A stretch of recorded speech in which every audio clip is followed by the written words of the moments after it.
Alright, so I'm back from Virginia. I was back yesterday. Yesterday was Thursday. Today's Friday the 17th, and we're going to be working on some stuff today.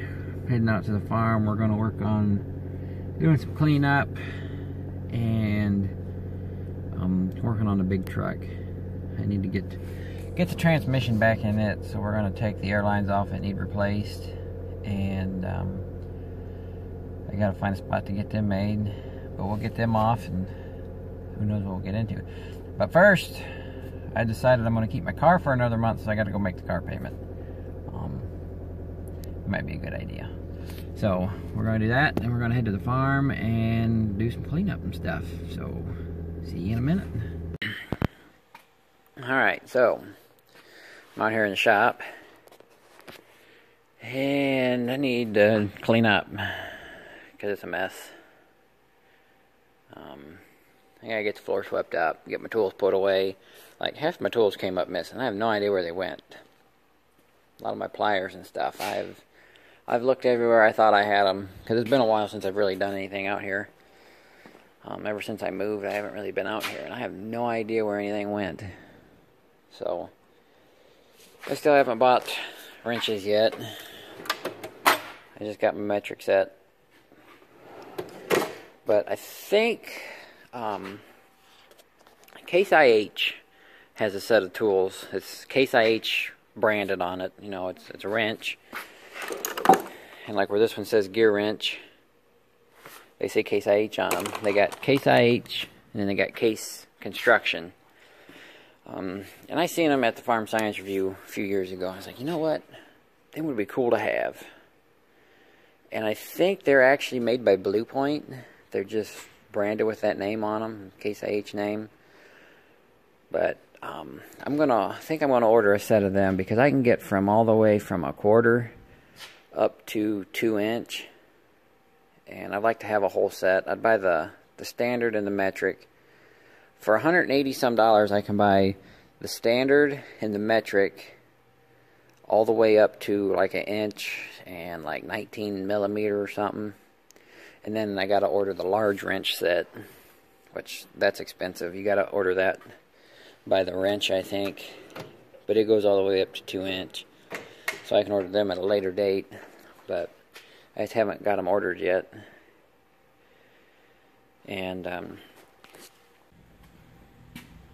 okay, back to where I was. Dad walked in and was talking to me, so I shut the video off.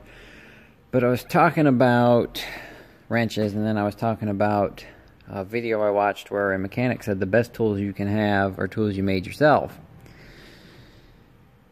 And I knew that from a cat mechanic that I worked with a little bit. On a construction job I was on, I got put with the cat mechanic to help him. He had all kinds of homemade tools and stuff. I learned a lot from him. I learned your best friend is a little die grinder with wire wheel on it, and buy brake clean by the box, because you'll go through a lot of it. But I was watching, it was on the Snap-on Junkie. I don't know if you guys watch him or not. I just subscribed to his channel last night, actually. I don't really care too much for tool reviews, especially Snap-on reviews. But he owns a dump truck company, and I've always had the idea of starting like a trucking company. But I had a little construction company I tried starting, and it didn't go so well. But I was trying to put the little Mack dump truck we have to work. And it's just too small. You really need a tandem axle. But I was watching him because he was giving tips on how to start a dump truck business and stuff like that. But he also does some work to his trucks, repairs, and then he has a guy that helps him do repairs. But I was watching them. They were replacing a clutch in a Western Star. And I was watching it because I need to replace the clutch in this truck. But he had a tool. It was a homemade tool, and it was a clutch alignment tool. Now you can buy a plastic one. I think it was for like $60. I think he said. I don't remember. But he didn't like the plastic one because it could break, and he liked to hold the whole clutch up, whole assembly up with the tool he had. And his tool was an old input shaft. And looky here what I have. An old input shaft. Now, what he did, he cut it off right here and tapered it.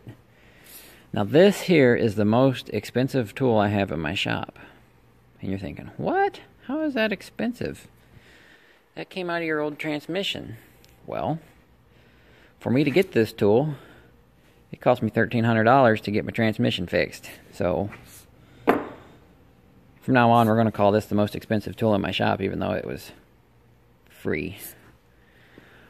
It's a bad shaft, but it'll work for that purpose of holding the clutch assembly together.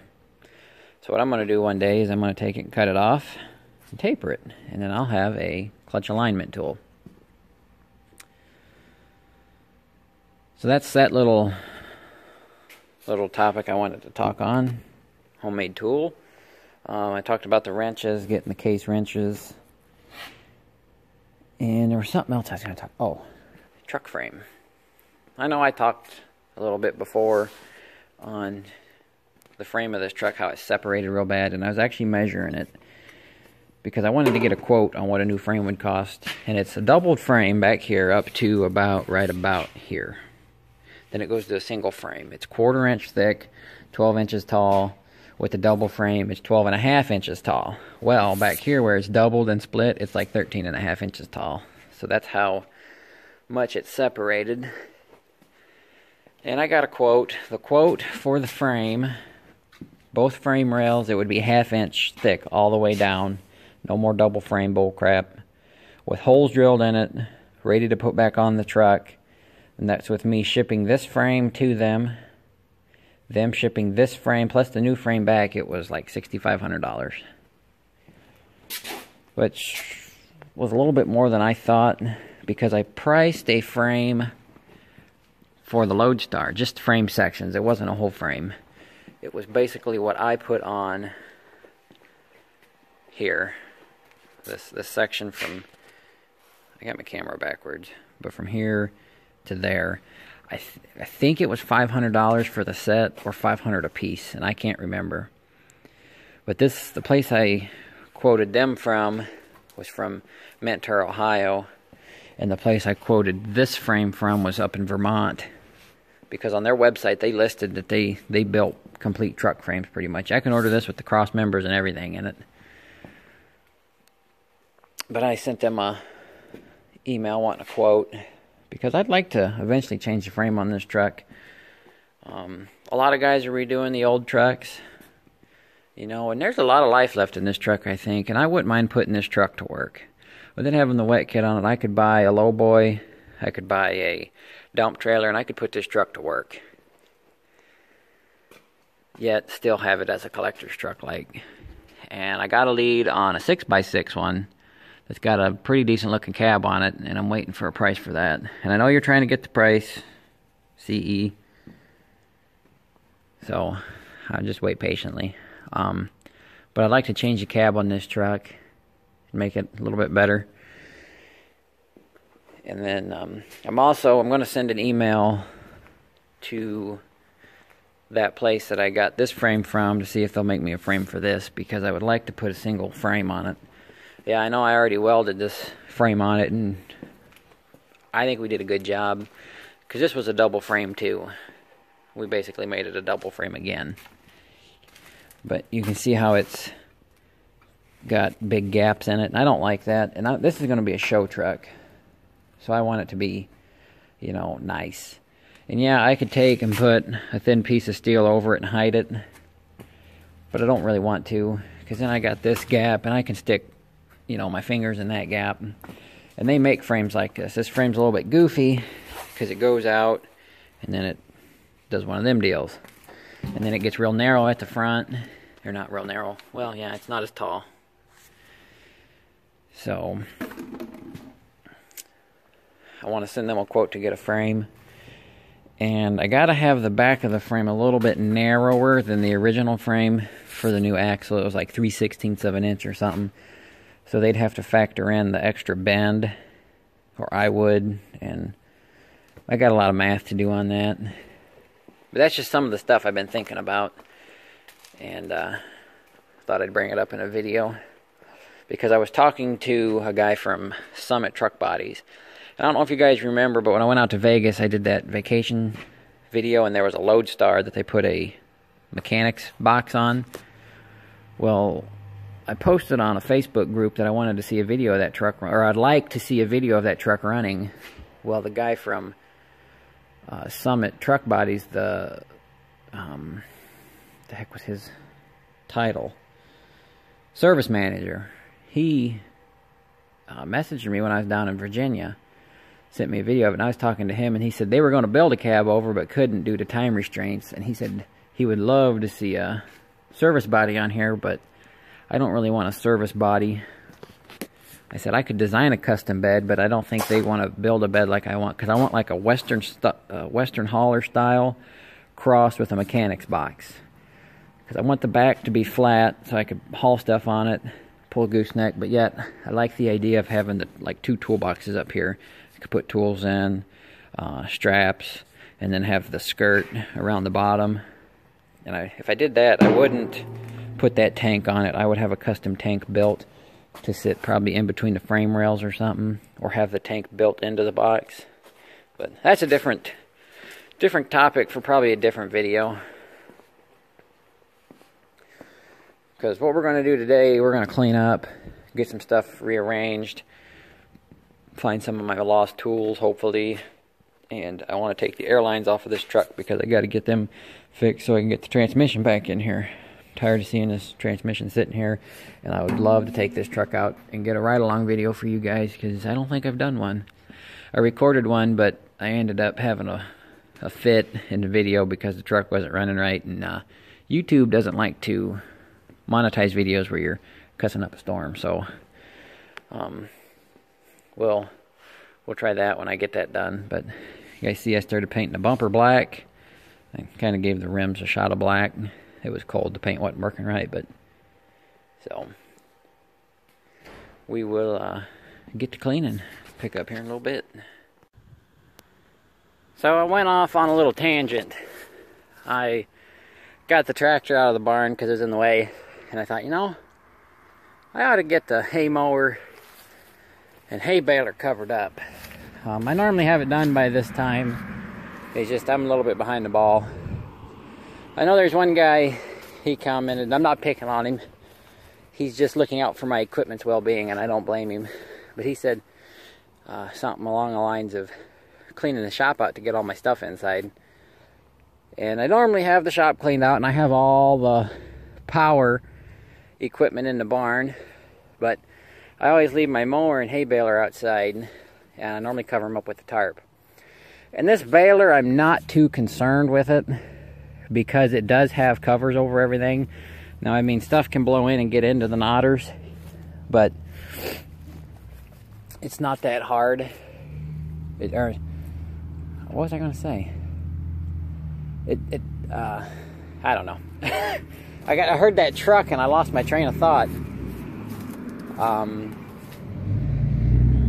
Anyways, I'm going to cover these up, and I park them like this so I can use one tarp to cover both of them. And if it doesn't cover the whole baler, it doesn't bother me because I'm only concerned with this part of the baler. That's under cover. There's nothing too much up here that can get screwed up. Now, I'd like it to come out to cover up the flywheel and that, but it doesn't bother me if it doesn't get covered up. Same with the hay mower tongue. Doesn't bother me. I want the rolls covered up and the cutter bar. And I got, excuse me, I had to sneeze. I got these gates I bought at an auction. I bought a whole pallet of them for $2, and I finally found a use for them. They're just cheap, rotten wood, but it'll keep my tarp from digging in. So there's the tarp. I just got to get it on and cover it up. But this is how I keep my equipment that stays outside. I try to cover it up. Those, we'll see. I'll cover the 60 up for sure. The 66 probably get left out. I mean, it's pretty much shot, but the 40, I keep wanting to say 40. The 60's in better shape, so we're going to try to cover it up at least the grain tank and this area of it. But I got this little building here, you guys have probably seen, is a tarp building from TSC or somewhere. A buddy of mine, Dad, bought it and it blew over and bent some of the rods up, but I was going to put it somewhat together like the roof peak and put over these, but I don't know if I'll do that or not. We'll see. It might be a summer project, but for right now I want to get it covered up, because I was thinking I could put the roof together and sink me 4 posts in the corners and tie it up and get it up high enough to where I could back these under it. It should be long enough. Or if I put the mower, say, that way and take the baler and drive it in to where the pickup's against the mower there, I should be able to get it up under there. But that's a project for a different day. I want to get these covered up and get back in the barn working. But I'm looking into doing some kind of barn building somewhere. You got a lot going on with the house, and I'm looking at a piece of land that I think I could make some good money off of if I buy it. But I'm also still trying to maybe work out a deal with this place with Dad. We mentioned something, or he mentioned something the other day, and we didn't talk too much more on it, but I'm trying to get some more out of him on it. So, working that out, but looking into some kind of structure to put stuff in, because I'm running out of room in the barn. I need a place to put my manure spreader, my drill, this stuff. I'd have a lot more room in the barn if I could get that manure spreader and drill out, but I don't want them sitting outside. It wouldn't hurt to drill too bad. I don't want the manure spreader outside. It's wood. It's a really good manure spreader, so let me get these covered up and back to the inside. And there you have it, a makeshift barn. I got tires and rocks and stuff on it. Hopefully it'll stay there. I got it tied down in the back. There you have my makeshift barn. That's how I store stuff when I don't have barn room. And I actually just texted my buddy, his grandma. She's got quite a few empty barns. See what she would charge me to store some stuff over there. And then based off that price, I'm going to see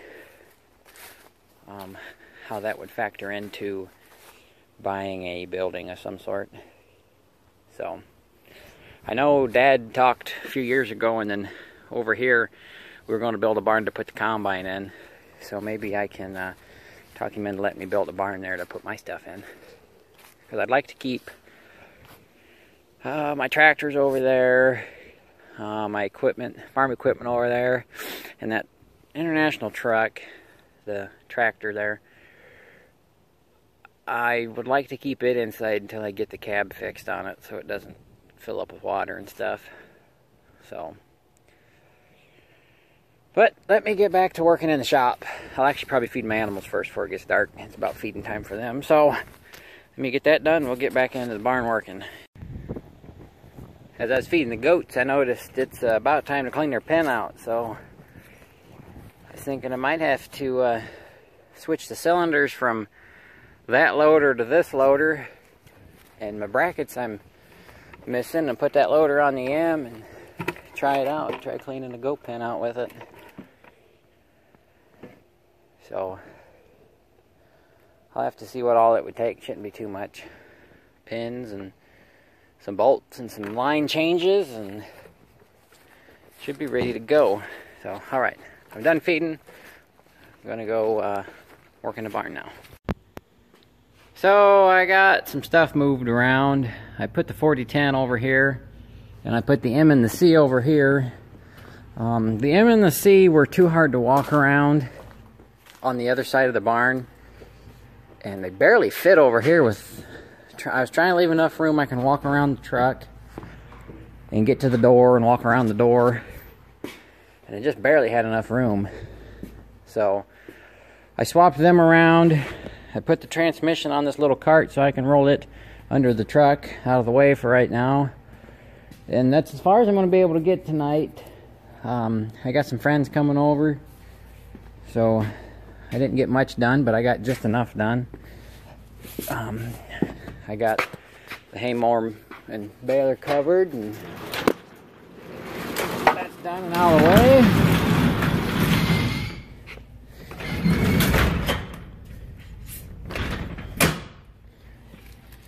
So I'll probably be out here tomorrow,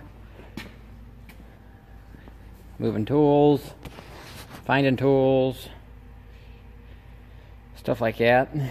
More sweeping, and hopefully get to work on the truck. I think I'm going to take the wheel horse, my DR, wherever it's at, I think it's over there, and my lawnmower into town and put in that garage, because I don't need these out here. This I can actually use to plow snow in town, so. And then the M, I'll put the blade on the M, and that'll be my snow plower for out here probably, or I'll use 2010. I'd like to get the 2010 inside. In order to do that, my uncle would have to take his table out. I'd have to use up all that hay and straw and get rid of that feeder, and then I could put the C over there probably, and the M could go right here, and the 4010 I'd back in where these are, and the 2010 would go over there. I should be able to have everything inside. I could get everything inside right now if I wanted to.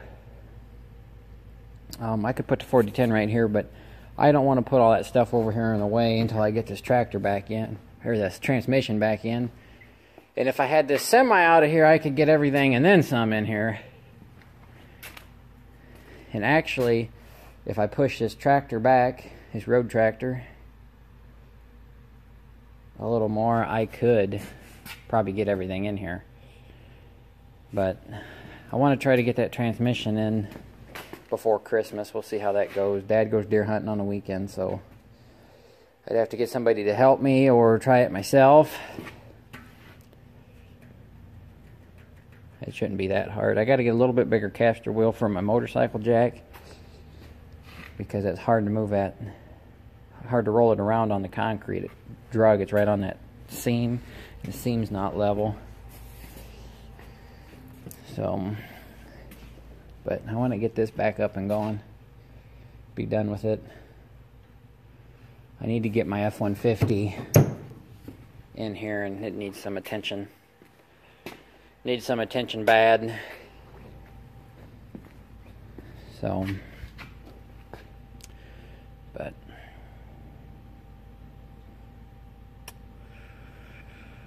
I don't think there's anything else to talk about, so I'll get this edited up. It'll be a little long one. I think the one segment of it was like 20 minutes long. So I got some different intros made up. A couple different style. Well, most of them are the same. They're a picture with music. Then I got one that's actual video. It's a video of this truck running. I set my GoPro up on the top of the cab, and I revved it up a couple times. That's an intro. So I'm going to try to switch it up so you guys don't get bored of the same intro.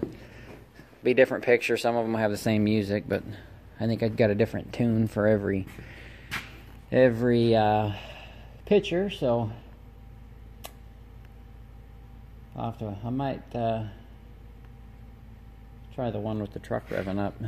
But I told Nick, he was over here, I said, hey, what do you think of my tool? It's the most expensive tool I have. He said, what is it, a snap-on? Or I said, hey, do you want to see my most expensive tool? And he said, what, is it a snap-on? I said, no, it's a Eaton Fuller. He said, what? I said, yeah, right here, look at that. He said, how is that your most expensive tool? Didn't it come out of your transmission? I said, yeah, but it cost me $1,300 to get the transmission fixed, so it's my most expensive tool. I want to get cleaned up around this truck too, because I would like to start working on it again. My goal was to have it running and drivable by 2019. That's not too far away. And I want to have all my farm-alls running and driving by 2019, which that ain't too far away. Well, that's not. They're not too far away from running, because they all run but one. That's what I wanted to say there. I'd like to get this thing running. But it's got a lot to do. I got to prioritize.